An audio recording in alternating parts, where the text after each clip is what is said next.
کار هر انسان است. اما این مرحله بدون اشک ریختن و بدون جگرخونی باید به پیش برد. در اختیار ما نیست فکر کنم. طبعا که نیست.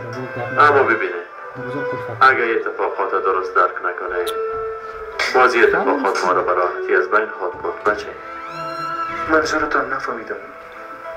بعضی درختای پربرگ هستند که در زیر سایه اونا هیچ وقت نه علف خلاص میشه و نه هم رویدن بوته‌های تازه. حالا به نظر شما درختای پربرگ بد هستند؟ نیوستا در طبیعت هر چیز از خود جایگاه خاص داره.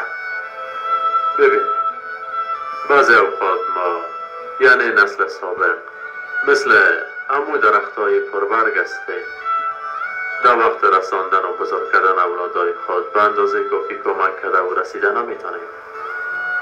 نیت ما همیشه خوب است اما نتیجه گاهی برعکس می باشد.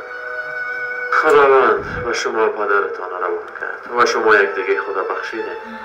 اما تا جایی که من پدرتان میشناختم خدا رحمتش کنه انسان خوبه بود. شما لطف خداوندی هستین و انسانهایی که تعلیم و تربیه خوب داره. این میفهمم شاید بعد از یک جای شدن خانواده یکی بالای دیگه خود ظلم میکنه.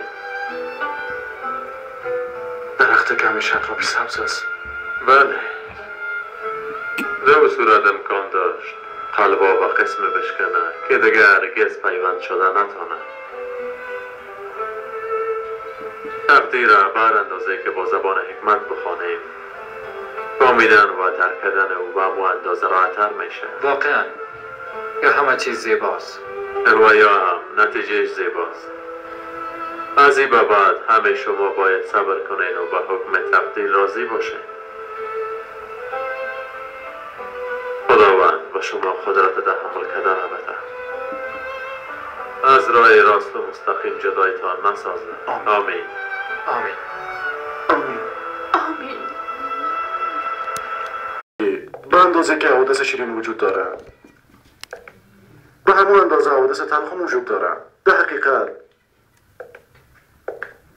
زیبایی واقعی همیشه داخل آشکار میشه. سوزن دکتر به اندازه درد داره اما در نهایت شفاف و شیرین است.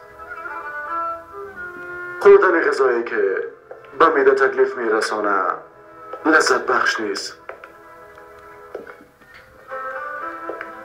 چیزی که زندگی انسان رنگ میته تصمیم درست و بالاتر از اراده انسان در عالم هستی است.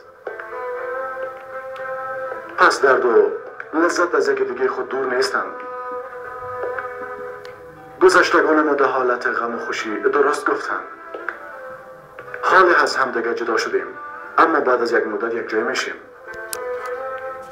اگر ما هر کار در زمان درستش انجام بدیم ما را در راه زندگی به طرف مسیر درست راهنمایی میکنن. استاد منظورتون گپای اخیر کاکا یوسف است؟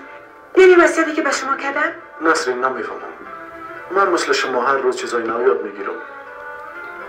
استاد شاید کاکا یوسف و شما یک میراث بزرگ به جای مانده باشه مثل که در فیلم ها میشنه. تو اگه به جای من میبودی باورت یک رقم بزرگ از پیسه و میراث میمونه تو خوش میشدی عمر؟ چون کسی که میمونه بعد از او کاری کردن نمیتونه شاید به این خاطر خوش میشد. پس باید بعضی چیزا را یاد بگیریم. از فوت شدن کسی ما باید چه عبرتی بگیریم؟ ایره که فانی هستیم. زندگی بسیار کوتاه است و امکان داره که هر لحظه ما فوت کنیم.